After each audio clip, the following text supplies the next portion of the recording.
fundamental aritmatika. Ya. Ada yang sudah paham atau tahu isi terimanya?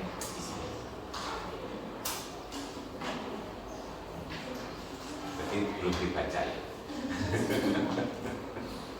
Isinya tahu, ditanyakan isinya aja, belum sampai suruh buktikan ya. Apa? Ada yang sudah tahu isi dari terimanya? Itu ada di ini tadi saja.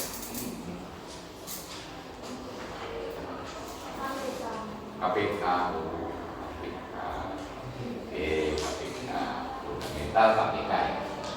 Terus ada lagi yang tahu? Pak, berarti bahaya ya, nggak dibaca. Oke. Nah, teorema fundamental itu sebenarnya teorema yang menjamin bahwa setiap bilangan yang lebih besar satu itu selalu dapat difaktorkan atas faktor-faktor prima ya. Itu dan itu tunggal. Jadi selama ini Anda menggunakan power faktor ya untuk mencari faktorisasi, kemudian dipakai untuk mencari FBB, itu dijamin oleh teorema ini ya. Selama ini Anda kan nggak tahu jaminannya ya, dipakai itu saja karena saya percaya ya. Oke. Nah, tapi sebelum ke sana kita review dulu sejenak. Ya, Anda sudah tahu cara menghitung FBB kan ya? Bagaimana cara menghitungnya? Lalu pekan depan UTS ya. Gimana cara menghitung FBB? Yang Anda ketahui? Apa? Pakai tabel. FBB kok pakai tabel? FBB. Ya. Nah, pakai pola faktor. Ini ya, orang itu walaupun dapat pengalaman baru, yang disebutkan sih pengalaman lama. Itu menunjukkan bahwa cinta pertama itu susah matinya, gitu ya. Karena Anda tahu mencari FBB pertama yang tahu caranya adalah dengan pemfaktoran itu ya. Nah, walaupun ada cara baru yang baru kemarin ya diajarkan atau dipelajari bersama-sama, yang diingat yang lama terus gitu ya. Ini menunjukkan bahwa orang itu susah lupa ya. Makanya hati-hati dengan cinta pertama, susah untuk dilupakan. Yang kemarin kita diskusikan apa caranya? Pakai teorema Euclid atau pakai algoritma pembagian atau pembagian bersisa. Bahkan bisa diajarkan karena SD kan ya? Iya. Tapi sayangnya ada dulu nggak diajari kan? Ya. Makanya nggak berkesan. Yang diajari di SD yang berkesan walaupun susah. Karena Anda bandingkan mencari FBB dengan power faktor dan dengan algoritma pembagian, mudah yang mana? Ya, mudah dengan yang pembagian bersisa. Ya. Karena kita tidak dibebani dengan menghafal bilangan prima, ya kan? Nggak ada kendala. Yang penting bisa melakukan pembagian bersisa, ya kan sih? Dibagi sisa sampai dengan sisa 0. Sisa terakhir sebelum 0, itulah FBB-nya. Algoritmanya hanya mengulang-ulang saja. Ini menunjukkan bahwa walaupun kita dapat sesuatu yang lebih nyaman, lebih enak, tapi susah melupakan pengalaman pertama. Oke, paling tidak sekarang ada 2 ya. Tapi cuma yang dengan power faktor belum kita jamin ya. Tapi kalau yang dengan algoritma pembagian kemarin sudah kita buktikan bahwa cara itu sudah ya kita yakin benar. Tapi kalau dengan pemfaktoran baru kali ini nanti akan kita jamin ya dengan teorema ini fundamental aritmatika. Di paling tidak ada 2 cara. Oke. Nah sekarang kemarin kan saya tahu artinya FBB. Sekarang artinya KPK.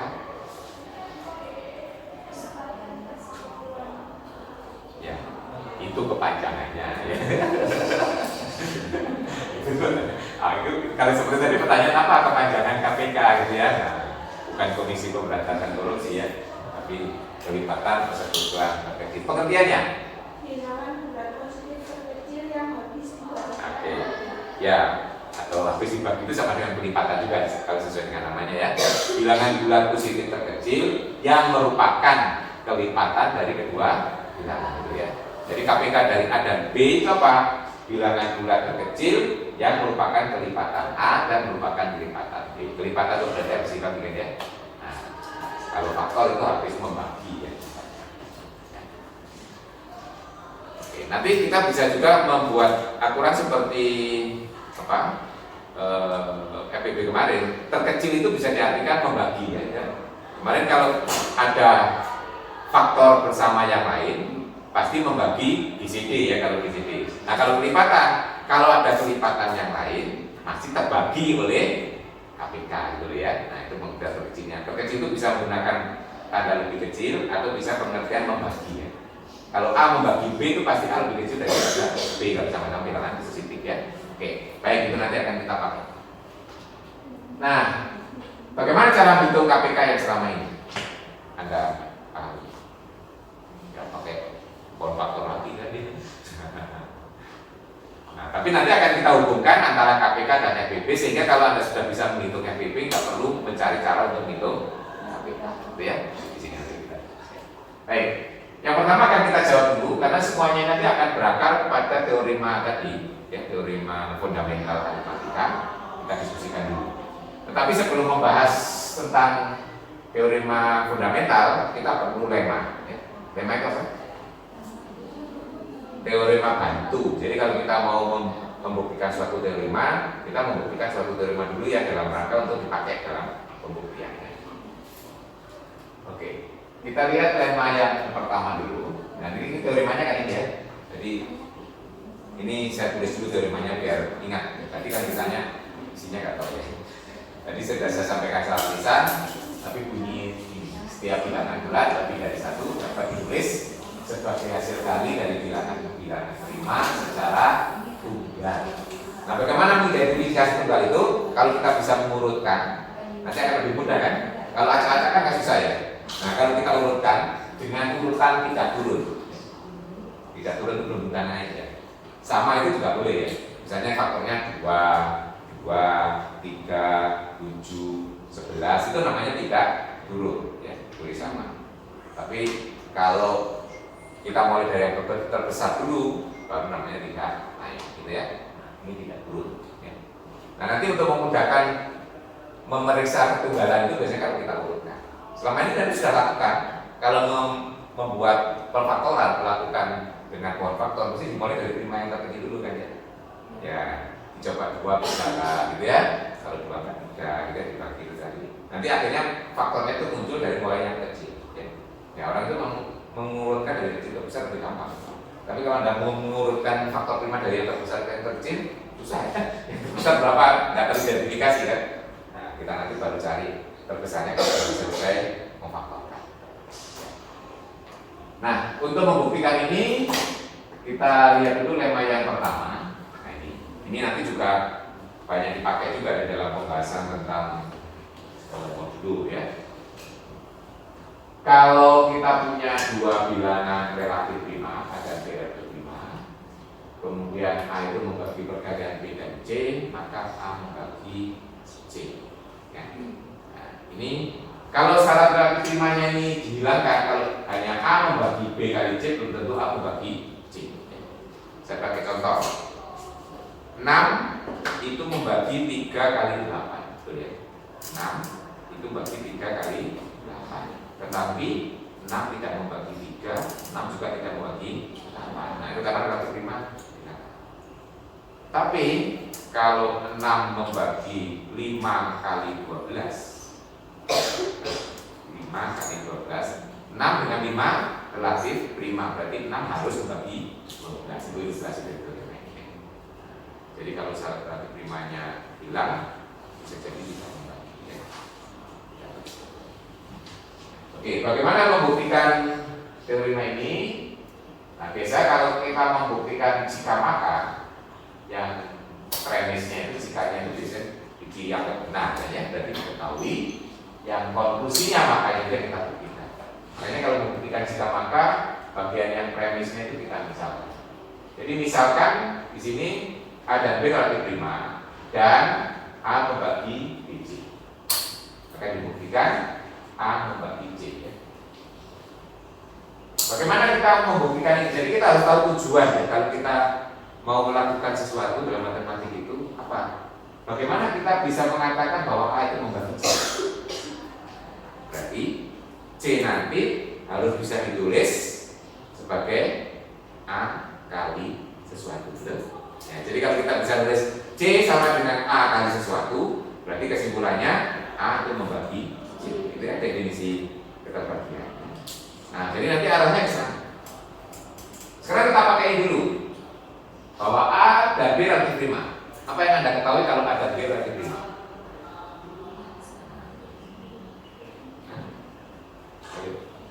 FPP-nya satu, jelas saya itu definisi. Nah, berkaitan dengan FPP, kita punya teorema yang sangat terkenal.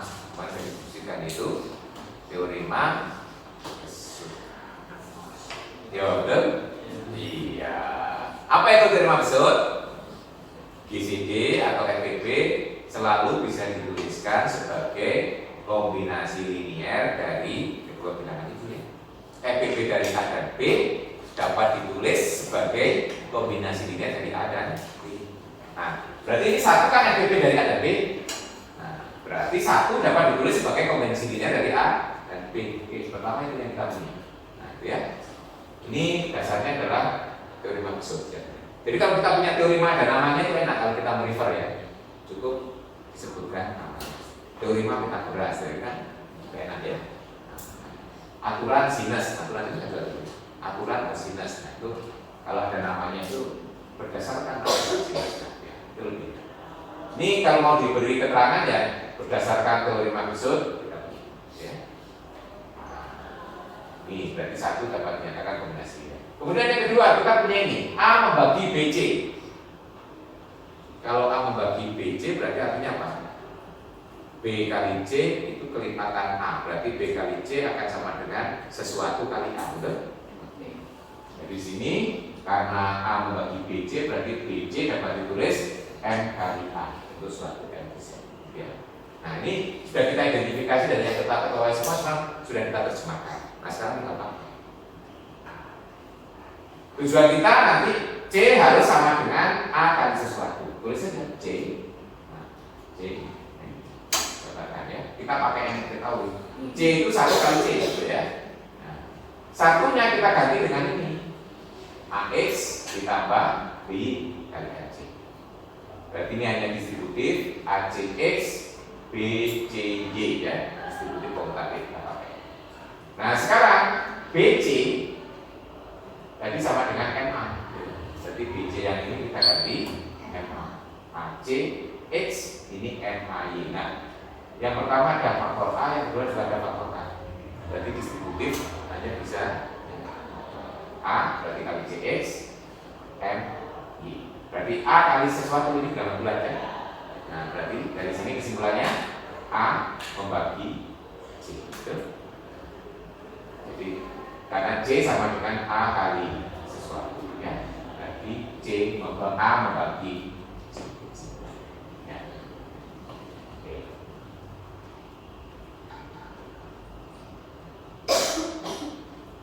Ini kalau kita menulis P dipahami pelan-pelan masing-masing langkah itu kita harus menjiwai. Jadi setiap langkah itu jangan blank. Kadang-kadang kan kita nulis cukup mengcopy gitu ya, menyalin itu tidak ada perasaan sama sekali.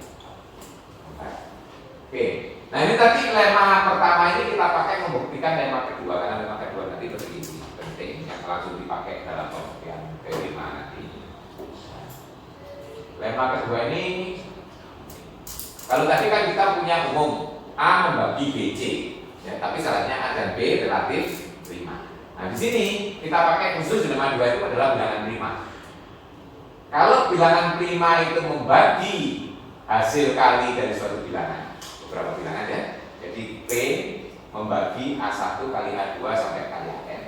Maka kesimpulannya nanti P harus membagi salah satu di antara. Ya. Nah, kalau bilangan prima ya. Jadi kalau bilangan prima membagi hasil kali dari beberapa bilangan, berarti dia harus membagi salah satu di antara. Oke. Sekarang kalau kita mengalikan bilangan, mengalihkan itu mesti kita berangkat dari dua bilangan betul? Ya, bilangan pertama dan kedua kita kalikan, hasilnya baru kita kalikan bilangan ketiga. Berarti kita dapat hasil perkara dari 3 bilangan tuh. Baru hasilnya kita kalikan ke. Nah, ini sebenarnya kan prinsip induksi secara rekursif ya. Nah, jadi kalau ini nanti kita buktikan seperti itu. Jadi artinya apa? Kalau 2 bilangan benar berakibat pada 3 benar, gitu. 3 benar berakibat pada 4 bilangan benar. 4 bilangan berakibat pada 5 kebenaran ya. Nah, n benar berakibat pada n plus 1 benar. Berarti nanti akan berakibat pada seluruh ya, pada seluruh kalian. Paham ya? Karena prinsip itu. Nah, ini akhirnya kita buktikan dengan induksi karena kita punya prinsip itu. Karena untuk mengalihkan sebanyak k bilangan kita harus tahu dasarnya, tahu bahwa hasil untuk k-1 bilangan, gitu ya. Untuk tahu bisa mengalihkan 10 bilangan, kita harus tahu hasil 9 bilangan. Untuk tahu 9, 8 bilangan. Nah, jadi kalau kebenaran sebelumnya berpengaruh pada kebenaran berikutnya, berarti kebenaran untuk semua. Itu maunya ya. Oke, makanya di sini kita buktikan dengan induksi. Buktikan dengan induksi matematik. Nah, ingat bagaimana cara membuktikan dengan induksi matematik? Yang pertama pada inisial. Karena ini mau dibuktikan untuk seluruhnya, berarti mulai inisialnya n sama dengan 1 ya. Nah, kemudian yang kedua, kebenaran pada n akan berakibat pada kebenaran di n plus 1 ya. Jadi kalau seperti itu berarti diasumsikan pada n itu benar, kita tunjukkan pada n plus 1 juga benar. Itu prinsip induksi kan? Ya, itu yang dimaksud. Jadi yang pertama kita tunjukkan dulu pada n sama dengan 1. Kalau n sama dengan 1 menunjukkan di mana? Nah, kalau n sama dengan 1 jelas benar. Kenapa? Karena di sini cuma ada A1 betul ya. Berarti P membagi A1. Maka P membagi A1. Betul? Benar ya, itu masih benar ya. Itu implikasi yang merupakan tautologi loh. X maka X selalu benar kan? Kita belajar logika kemarin ya. X maka X itu kan ekuivalen dengan apa? X maka X itu ekuivalen dengan negasi X atau X itu. Kok tadi? P maka Q itu ekuivalen dengan negasi P atau Q, betul? Iya. Berarti kalau X maka X berarti kan negasi X atau X selalu benar kan? Tidak P atau P itu selalu benar. Baca logikanya hilangkan si semester kemarin ya. Baru satu semester ya. Makanya kalau belajar itu jangan hafalan yang dipahami. Dipahami Pak ini selamanya nggak lupa walaupun nggak ngajar logika lagi gitu ya. Oke. Jadi untuk n sama dengan 1 benar karena ini kita akan punya apa ya? Punya indikasi P membagi A1 maka P membagi A1. Oke. Sekarang yang kedua, diasumsikan pernyataan pada teorema benar untuk n. Akan dibuktikan bahwa pernyataan pada teorema itu benar juga untuk n tambah 1. Jadi di sini apa yang diketahui? Jadi yang diasumsikan kalau dalam hipotesis induksi. Jadi di sini kita punya asumsi kebenaran pada n. Berarti kalau P membagi A1, A2 sampai n, maka P akan membagi AI untuk suatu I. Ya, salah satu di antara ini ya. Ini berarti ini kebenaran pada n asumsi. Yang akan dibuktikan.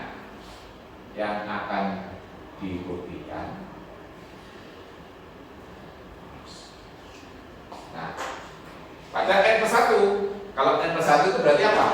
Yang akan dibuktikannya kalau P membagi A1, A2, N, AN plus 1 dia setambah 1, maka akan berakibat P membagi AI untuk suatu I anggutan 1, 2 sampai N plus 2 ya. Nah ini berarti kalau dalam induksi ini diasumsikan benar, ini yang akan dibuktikan gitu ya.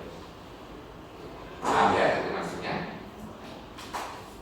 Nah, sekarang kita lihat bagaimana membuktikannya. Kita lihat, pertama kita punya bahwa P membagi ini.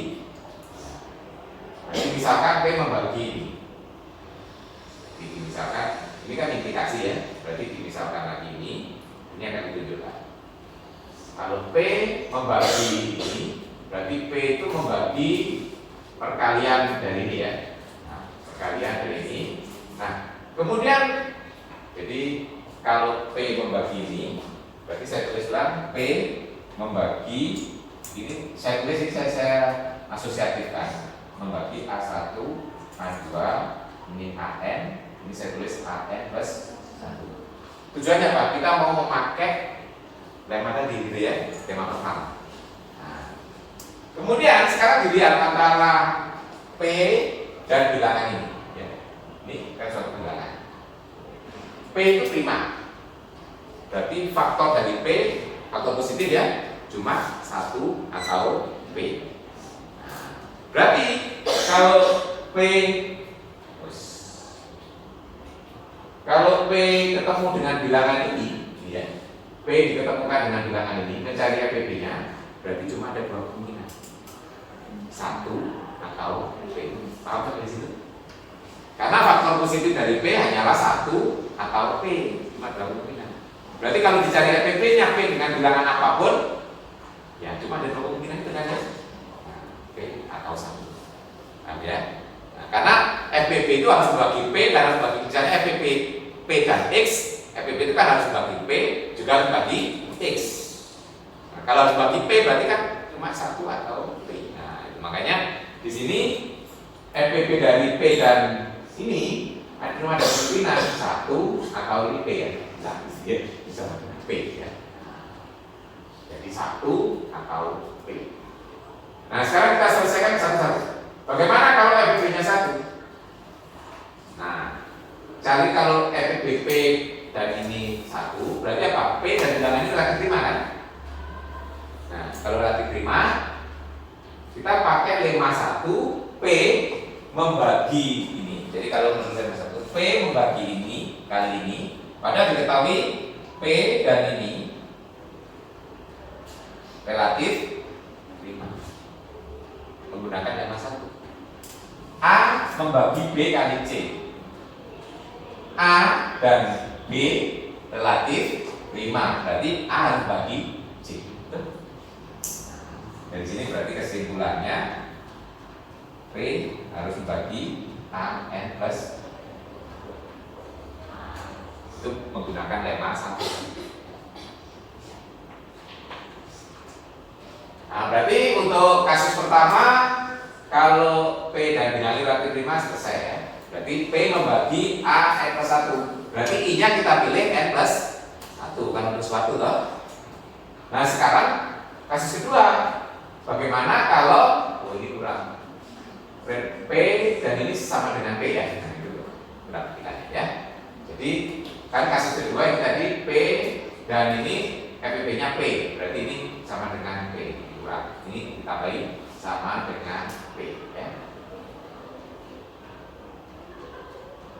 Berarti kalau P ini sebenarnya FPP dari P dan ini itu sama dengan P. FPP itu kan membagi kedua bilangan, gitu. Berarti P membagi P dan P membagi ini kan.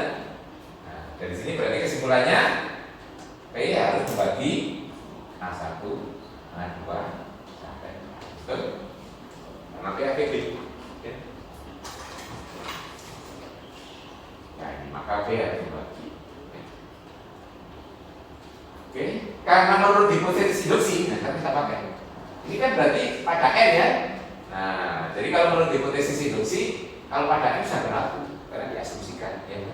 Nah, berarti menurut hipotesis induksi, P akan membagi salah satu di antara I, tapi I-nya dipilih 1 sampai N.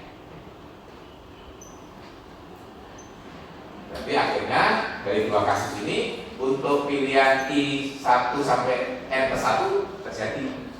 Jadi kalau kasus kedua ini kita pilihnya di sini, kalau kasus pertama di ujungnya, gitu ya. Jadi dengan demikian kesimpulannya ya pasti P akan membagi salah satu di antara AI dengan pilihan I-nya mulai 1 sampai N plus 1. Ya. Di lemma 2 ini. Nah, nanti dari lemma 2 ini akan kita pakai membuktikan teorema utama ya. Terutama nanti untuk membuktikan ketunggalannya. Kalau buktikan eksistensinya tidak perlu menggunakan lemma, tapi cukup kita buktikan dengan kontradiksi.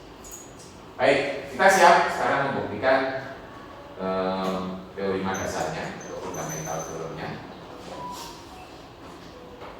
Nah, jadi di teorema fundamental. Jadi teorema tadi saya ulangi bahwa setiap bilangan bulat yang lebih dari 1 selalu dapat dituliskan sebagai hasil kali dari bilangan-bilangan prima secara tunggal.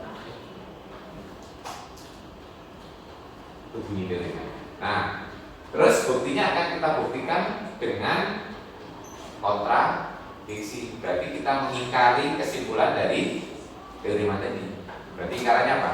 Tadi kan setiap bilangan bulat yang lebih dari 1 dapat difaktorkan atau dapat dinyatakan sebagai perkalian dari bilangan-bilangan prima secara tunggal. Nah, sekarang eksistensinya dulu. Jadi teorema ini sebenarnya ada 2 hal ya. Yang pertama dapat, yang kedua ketunggalan. Nah, kita buktikan yang dapat dulu. Nah, dapatnya ini kita buktikan dengan berarti ingkarannya apa? Berarti teoremanya. Ingkaran dari teorema fundamental. Kan kalau kita mau membuktikan dengan kontradiksi kan harus kita tahu ingkarannya kan ya. Nah, kita ingkar itu menyalahkan gitu ya, dianggap salah. Jadi kalau teorema itu dianggap salah berarti apa? Belum saya. Ada. Itu kan ada semua ya. Ada bilangan bulat yang lebih dari 1 yang tidak dapat dinyatakan sebagai perkalian dari bilangan-bilangan prima. Gitu ya. Jadi karena semua dapat berarti ada yang tidak, gitu ya. Nah, semua dapat, ingkarannya ada yang tidak. Oke, berarti ini kita andaikan terdapat bilangan bulat lebih dari 1 ya, yang tidak dapat ditulis sebagai hasil kali dari bilangan-bilangan prima ya. Jadi nanti ketunggalannya kita buktikan tersendiri, yang sekarang eksistensinya dulu ya. Nah, berarti kalau ini terdapat, kalau bilangan-bilangan seperti ini kita kumpulkan, ya, berarti kita nanti akan ketemu suatu himpunan yang tidak kosong, karena terdapat kan ya. Nah, jadi kalau kumpulan dari bilangan yang seperti ini kita sebut saja S. Nah, jadi S itu menyatakan himpunan bilangan yang sifatnya ini. Jadi S adalah menyatakan himpunan bilangan bulat lebih dari 1 yang tidak dapat ditulis sebagai hasil kali dari bilangan-bilangan prima. Maka S ini akan merupakan himpunan bagian dari Z plus dan tidak kosong, karena berdasarkan pengandaian ada kan ya, berarti S tidak kosong. Sekali lagi kita bisa menggunakan well order principle ya. Jadi kalau kita ketemu himpunan tidak kosong, himpunan bagian tidak kosong dari Z plus, nah upaya menunjukkan well order principle ya. Jadi dengan demikian apa? S ini mempunyai unsur terkecil ya. Menurut well order principle, S mempunyai unsur jamin ya. Oke, sebut aja unsur terkecilnya itu N ya. N, berarti N itu unsur terkecil di S. Oke. Nah, sekarang kita akan menunjukkan bahwa N itu prima, bukan prima atau komposit ya. Kalau N-nya itu prima, maka N merupakan hasil kali dari prima, betul ya? Karena misalnya 5 sama dengan 5. Nah, itu dirinya sendiri itu kan prima ya. Nah, itu anggota S nggak boleh ya ditulis gitu ya.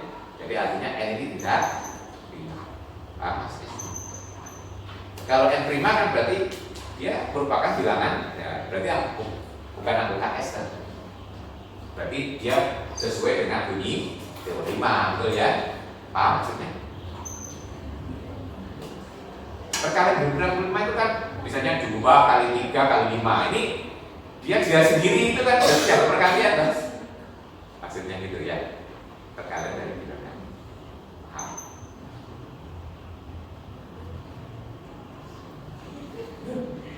Halo? Jadi kita mau klaim bahwa N ini nanti bukan bilangan prima. Jadi kalau N prima, maka N merupakan hasil kali bilangan prima, betul? Iya, yang ada dirinya sendiri, gitu loh ya. Nah, berarti kesimpulannya N itu komposit, maunya gitu ya. Nah, berarti N itu komposit. Ya. Jadi anggota S itu nggak ada yang prima. Kalau prima nggak akan jadi anggota S, gitu ya. Karena dia merupakan hasil kali dari bilangan prima yang sendiri, ini dia sendiri kan. Nah, oke, baik.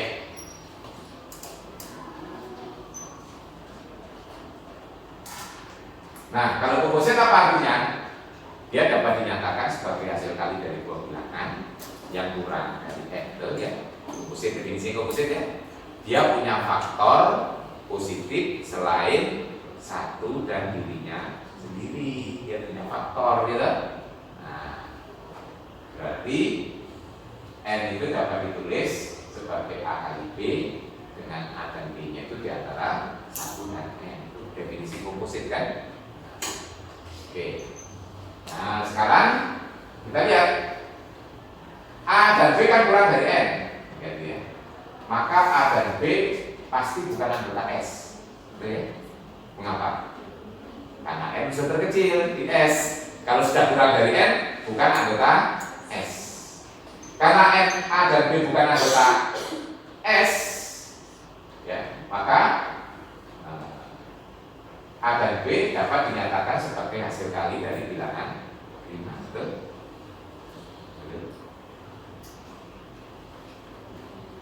S tadi adalah isinya bilangan yang tidak dapat dinyatakan sebagai hasil kali dari prima. Padahal A dan B bukan anggota S. Berarti A dan B dapat dinyatakan sebagai hasil kali dari bilangan prima. Paham? S itu isinya orang yang tidak tua. Ya toh? Saya misalnya bukan anggota S. Berarti saya kan tidak tua toh? Iya. Betul kan? Nah, gitu loh ya. Betul? Nah, gitu loh. Ini logikanya masih diragukan ya kemarin kelulusannya ini. Kalau digunakan ini kan hanya permainan logika ya. Sekarang dicari lagi gitu kan ya. Kembali ke diri sendiri. Jadi A dan B itu kurang dari N. Berarti A dan B bukan anggota S. S tadi apa? Isinya adalah bilangan yang tidak dapat dinyatakan sebagai perkalian dari faktor-faktor prima. Kalau bukan anggota S, berarti dapat dinyatakan. Tidak kan jadi iya toh? Nah, gitu. Bingung. Ini berarti saya menyimpulkan pemahaman tentang logika kemarin belum matang betul, ya, masih setengah matang. Ya. Begitu dipakai kalau kabut ya. Ingat ya, logika itu sering, ya itu memang tools ya. Logika itu bukan hanya sekedar pengetahuan dalam matematik. Dia itu tools, alat ya.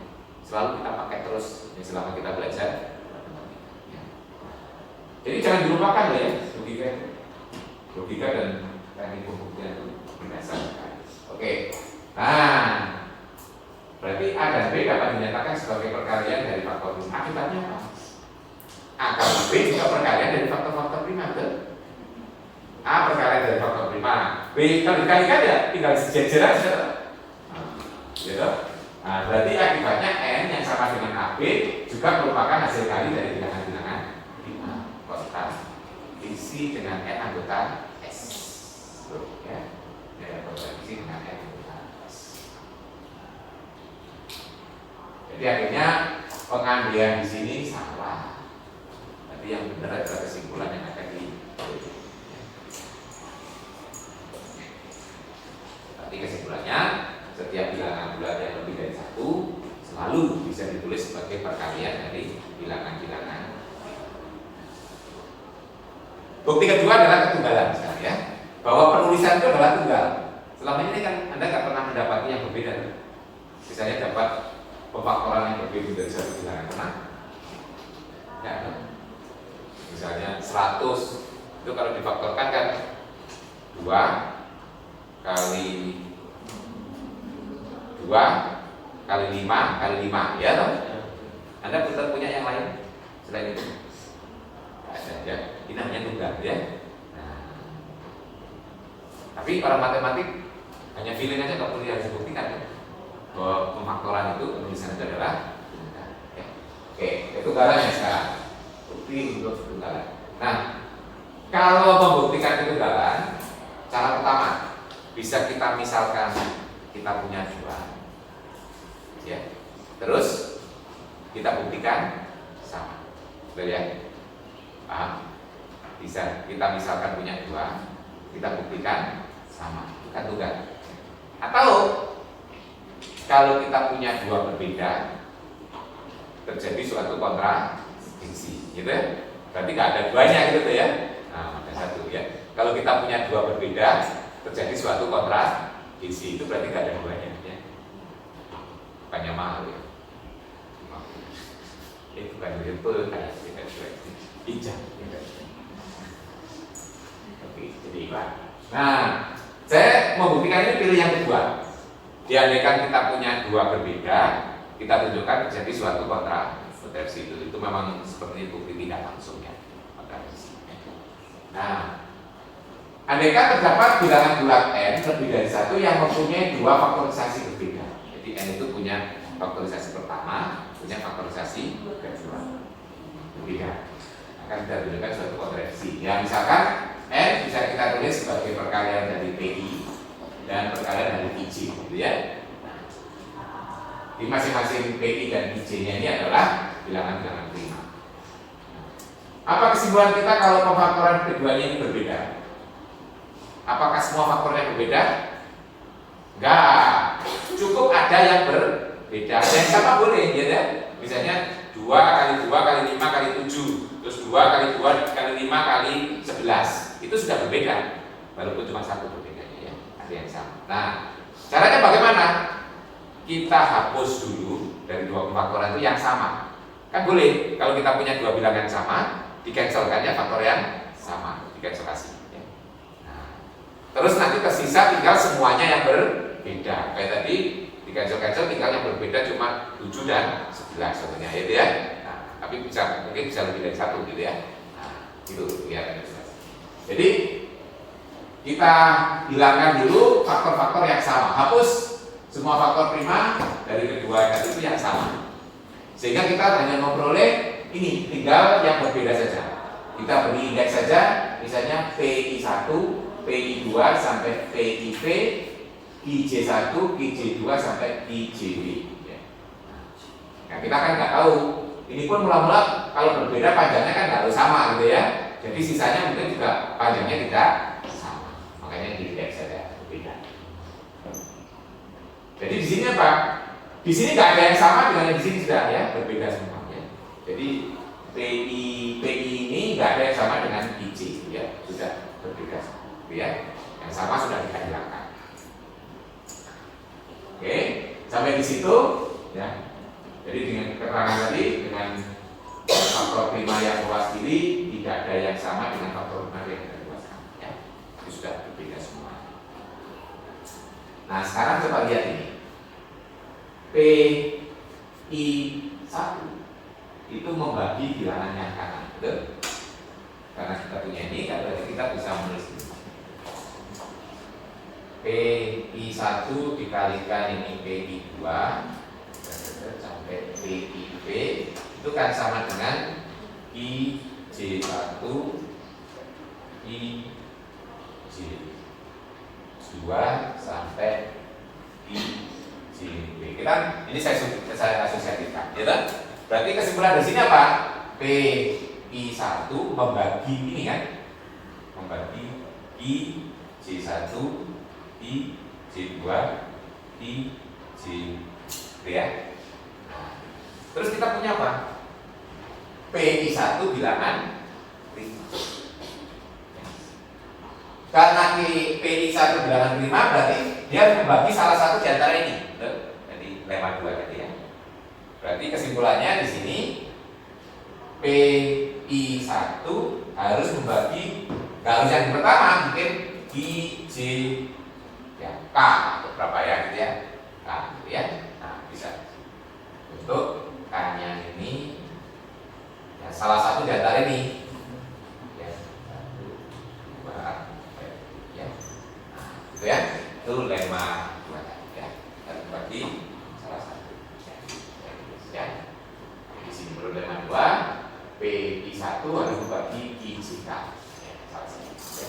Itu penjelasan itu. Ya. Itu lemma 2 ya. Nah, sekarang dari kesimpulan terakhir. IJK prima.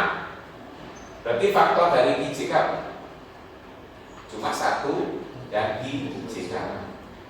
Padahal IJK berbeda dengan PI1. Kontradiksi. Ini kontradiksi bahwa PI1 dan IJK dua-duanya bilangan prima yang berbeda. Jadi nggak mungkin PI faktor dari IJK. Ya nggak mungkin. Ya. Jadi ini tidak mungkin karena PI1 dan IJK adalah dua bilangan prima yang berbeda. Karena nanti alasannya karena ini prima, faktornya adalah 1 atau mestinya 1 atau I-nya sendiri. Padahal dia berbeda dengan, berarti tidak mungkin sama dengan ini. Oke, berarti kalau terjadi kontradiksi, berarti pengandian ini salah. Pengandian ada dua yang berbeda. Jadi tidak akan mungkin ada yang berbeda. Berarti semuanya sama. Nah, jadi akhirnya ini adalah jaminan bahwa faktorisasi atas faktor-faktor prima itu adalah tunggal. Baik. Ada yang perlu disampaikan sampai di situ?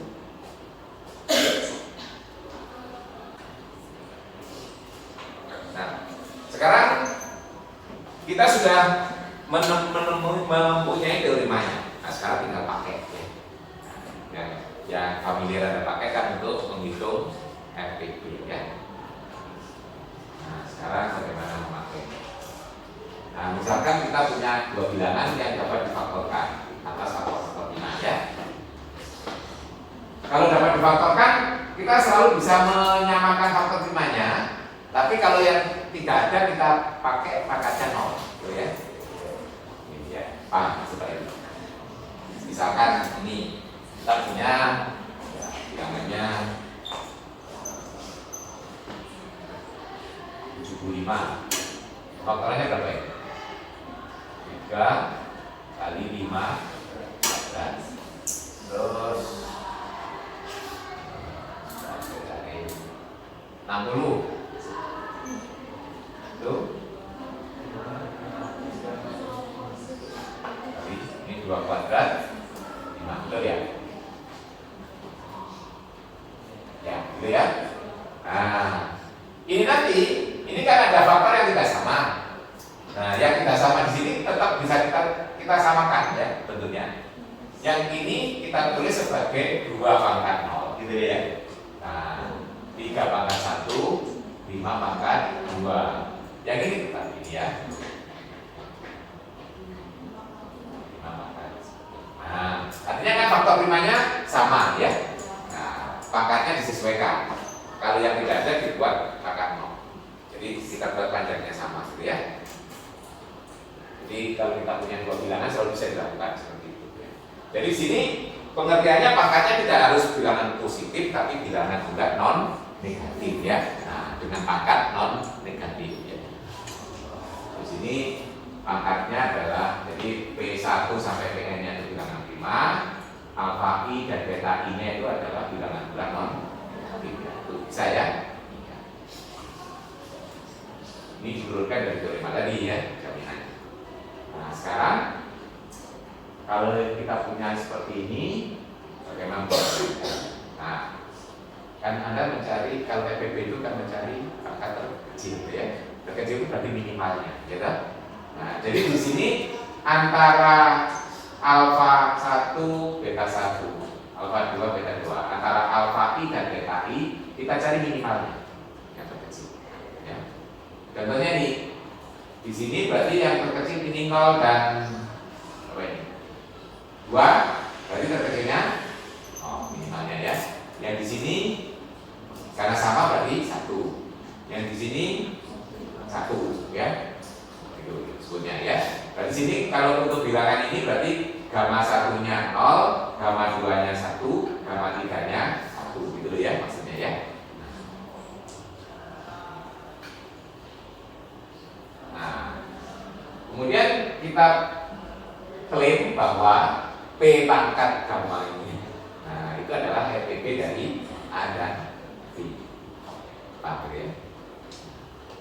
Ini berarti cara yang Anda pakai itu ini.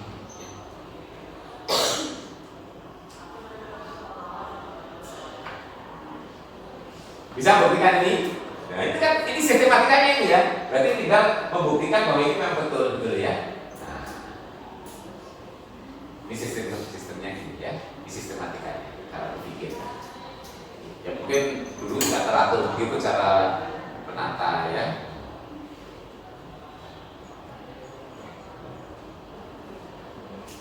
Nah, ada yang pernah memverifikasi bahwa itu betul-betul FPP? Ya, yang kita buktikan dengan pengertian FPP, bisa menggunakan definisi itu ya, atau menggunakan teorema yang ekivalen itu ya. Hanya bedanya apa? Kalau di definisi itu menggunakan lebih kecil atau sama dengan, itu syarat keduanya ya. Yang kalau di teorema adalah membagi itu ya. Kalau ada pembagi bersama yang lain pasti harus membagi dari ya. Jadi kalau kita ingin membuktikan bahwa itu, misalkan aja D itu ya.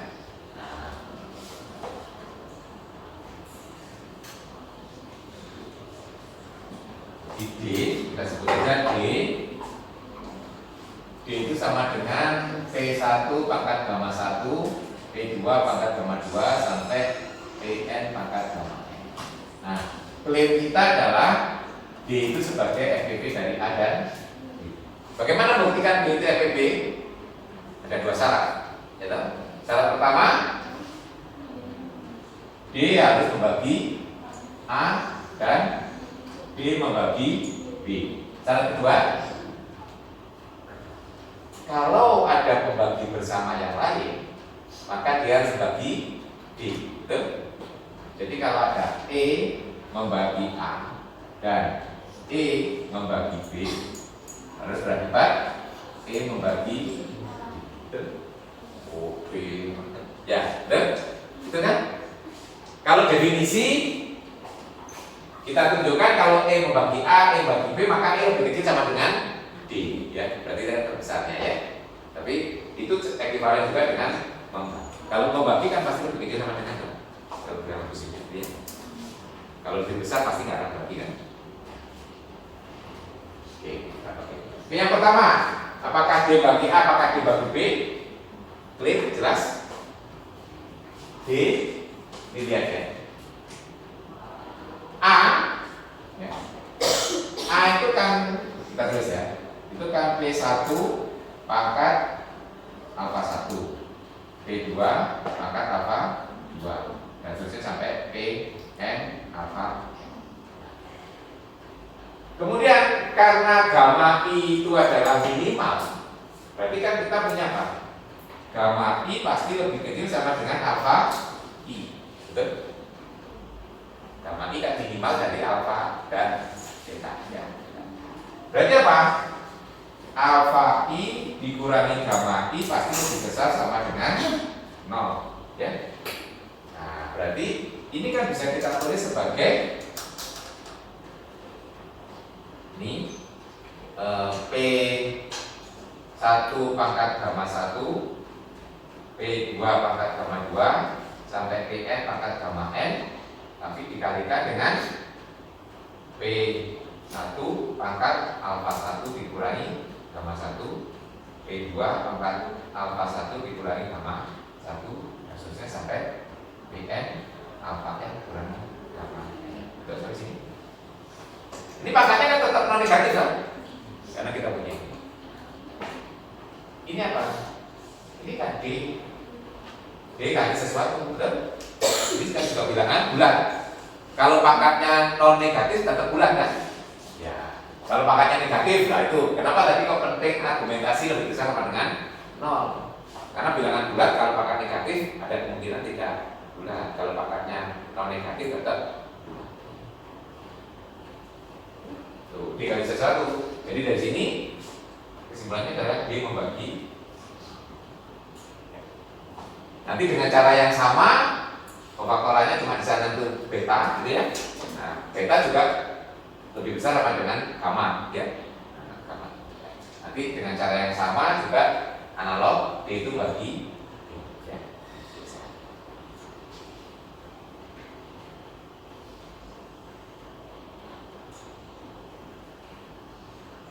Nah sekarang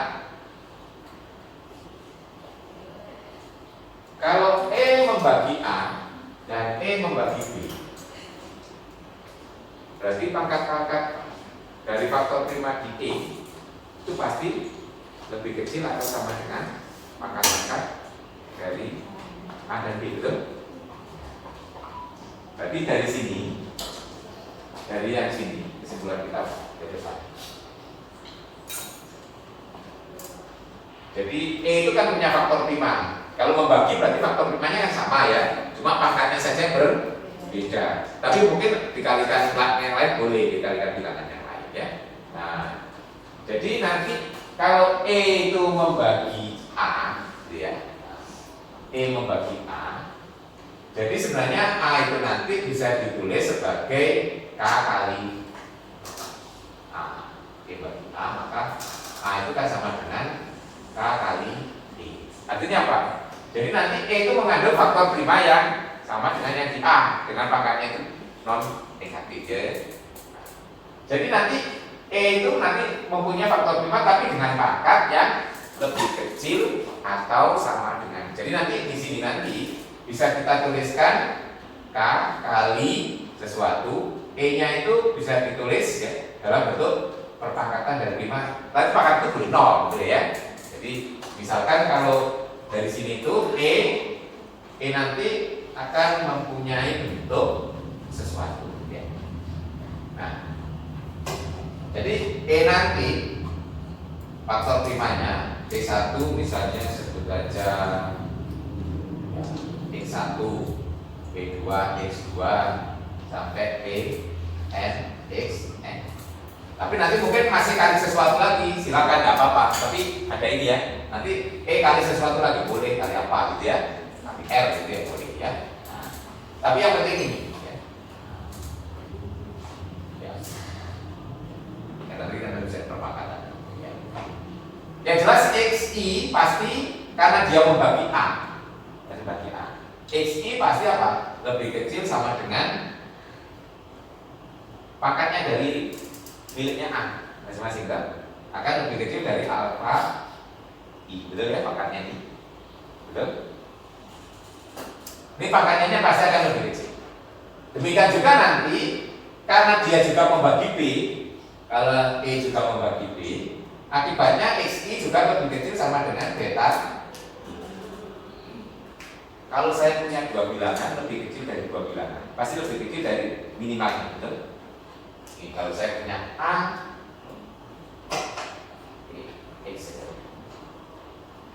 X lebih kecil dari Y, sama dengan X lebih kecil sama dengan Z, ya. Pasti akan berakibat X lebih kecil sama dengan minimal dari Y dan Z. Jadi sini akibatnya apa? Kita punya dua ini, berarti XI pasti lebih kecil sama dengan gamma. Kalau XI lebih besar dari gamma, lebih kecil sama dengan gamma I, berarti apa? E membagi D. A. Ya. Jadi kita membagi itu berarti menunjukkan pangkatnya harus lebih kecil atau sama dengan. Kalau lebih besar jelas enggak membagi. Nah, berarti ini cara yang Anda gunakan selama ini untuk menghitung verifikasinya.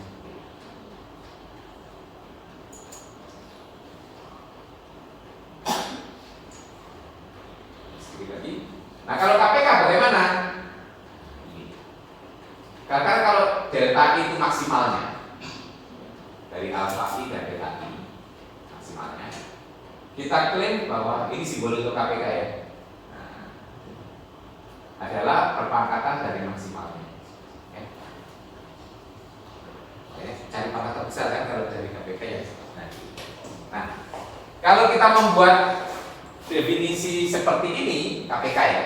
Kalau pengertiannya tadi ya, KPK dari A dan B adalah bilangan bulat positif yang merupakan bilangan bulat positif terkecil yang merupakan kelipatan A dan kelipatan B. Jadi kalau kita tulis seperti ini, ya, kelipatan ini, ya. Dan ini bahasanya disamakan dengan ini biar nanti pembuktiannya sama. Berarti apa? Jadi kalau misalnya C ya, C itu bulat positif, C itu anggota Z plus. Nah, jadi C itu disebut LCM, simbolnya itu adalah burung siku ya. Jadi C itu sama dengan LCM ini. Apa? Syarat pertama, berarti C itu adalah kelipatan dari A dan B.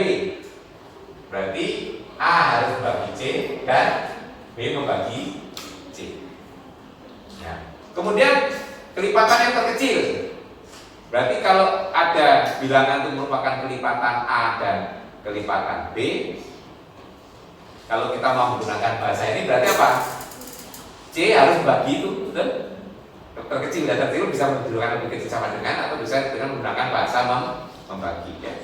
Jadi kalau ada kelipatan yang lain, misalnya A, B, C, E, F, ya.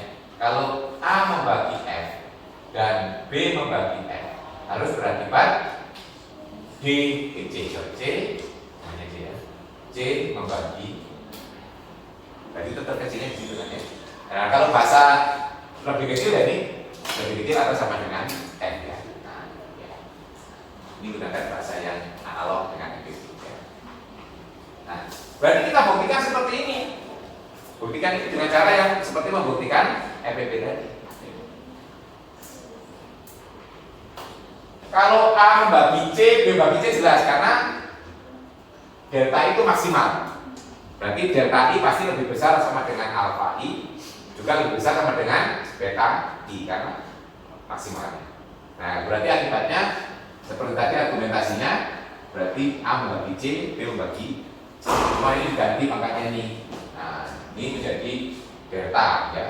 Nah, di sini alfanya gitu ya. Jadi balik saja karena yang deltanya lebih besar sama dengan A kali sesuatu. Algoritmanya sama. Jadi menuliskannya bahwa C yang sama dengan P1 pangkat delta 1, P2 pangkat delta 2 sampai Pn pangkat delta n itu bisa ditulis sebagai P pangkat alfa 1, P pangkat alfa 2, P1, P2 dan seterusnya P pangkat n alfa n harus dikalikan dengan P1 pangkat ini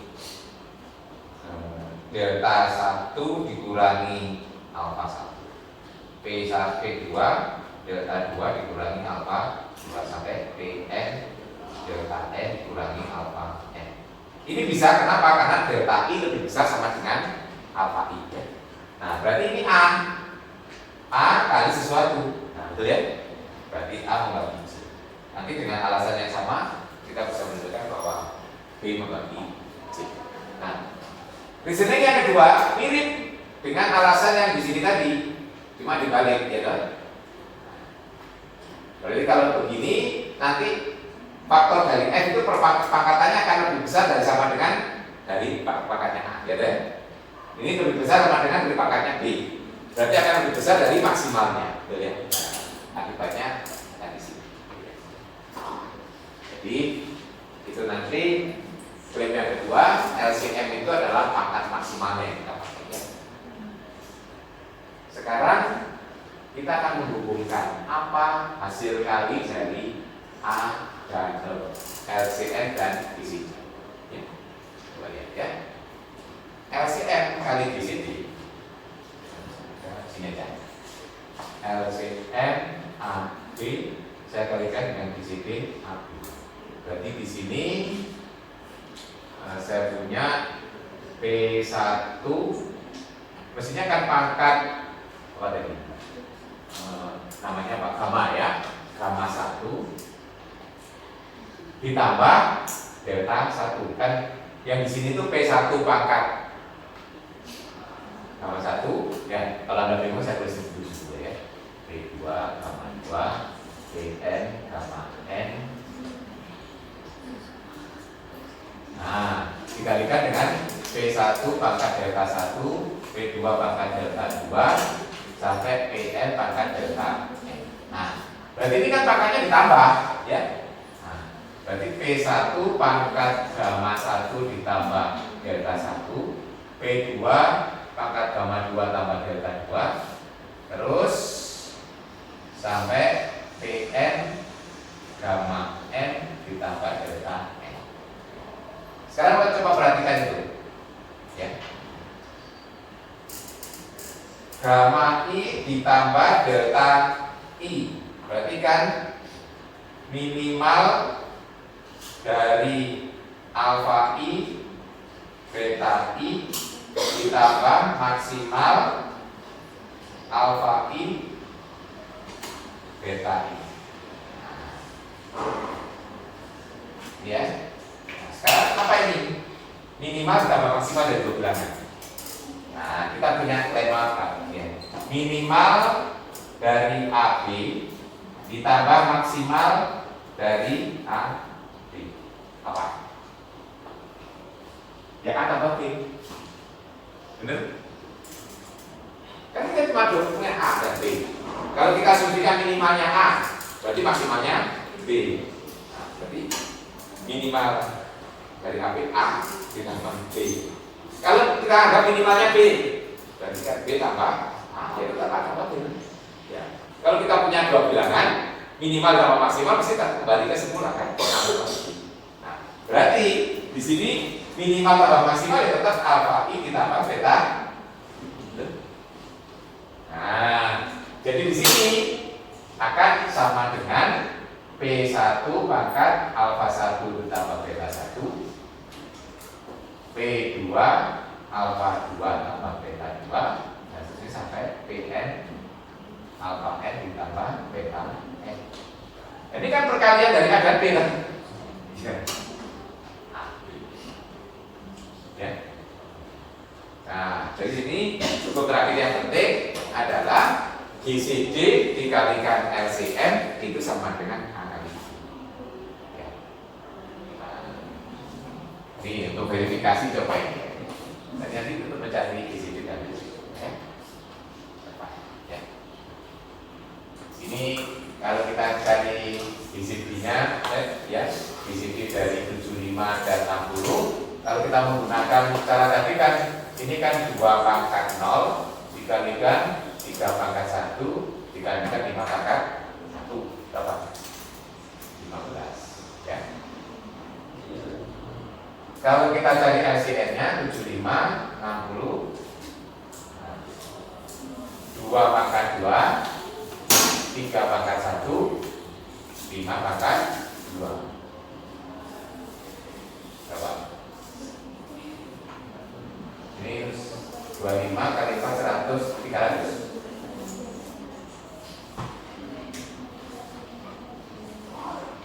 Tuh ya, 300. Sekarang Anda cek 15 kali 300 450. Betul? Oke. 15 itu sama dengan ini kan ya. Jadi 15 dikalikan dengan 300 itu sama dengan 75 dikalikan A.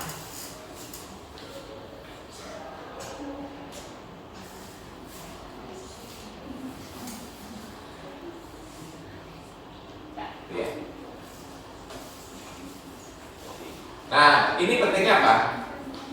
Berarti kalau kita sudah bisa mencari GCD, LCM kita dibagi aja hasilnya. Iya.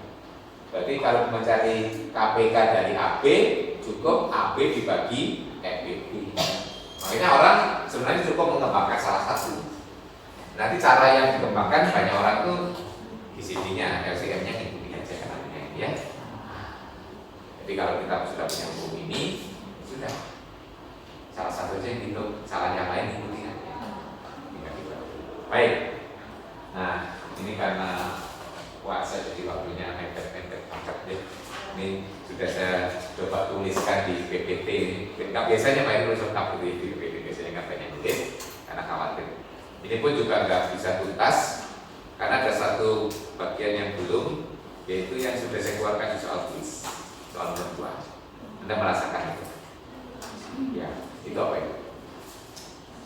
Itu kan persamaan linear tapi solusinya bulat, ya. Nah, kalau Anda selama ini kan sistem ada persamaan linear tapi real ya, itu selalu ada solusinya atau ya mudah lah mencari solusinya. Anda gunakan eliminasi substitusi ya.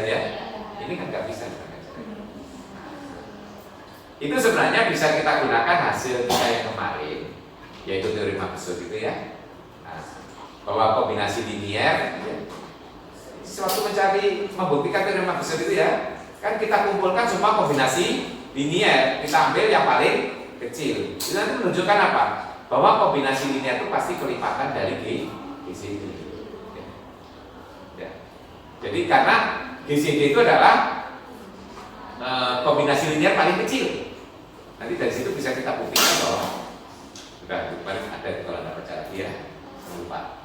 Semua kombinasi linear itu pasti kelipatan dari GCD. Ya. Kenapa?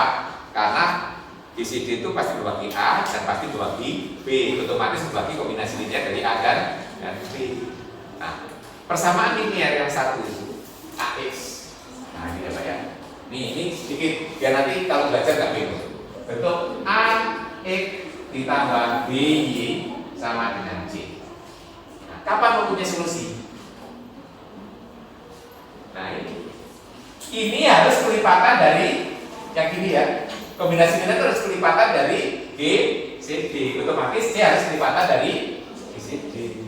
Jadi kalau C bukan kelipatan, nggak akan ada solusinya. Nah, betul. Nah, cara mencarinya dengan menggunakan GCD ya, sama seperti itu. Jadi soal nomor 1 itu ada solusinya, soal nomor 2 tidak. Alasannya karena GCD dari itu tidak membagi. Ya. Alasannya itu sebenarnya teori matematika sebab kita membuktikan sesuatu ya. Ini adalah kombinasi linear dari A dan B, pasti merupakan kelipatan dari GCD. Itu nanti yang disebut dengan persamaan Diopanti. Paling tidak sampai ngitung ini ya. Oke, selamat UTS. Jatuhnya ada Pak Kamis.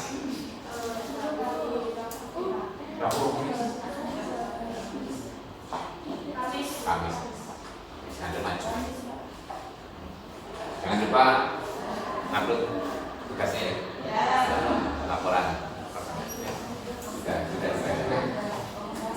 Oke, saya kira cukup itu hari ini. Sampai ketemu pekan depan di UTS ya. Saya kira cukup. Assalamualaikum warahmatullahi wabarakatuh.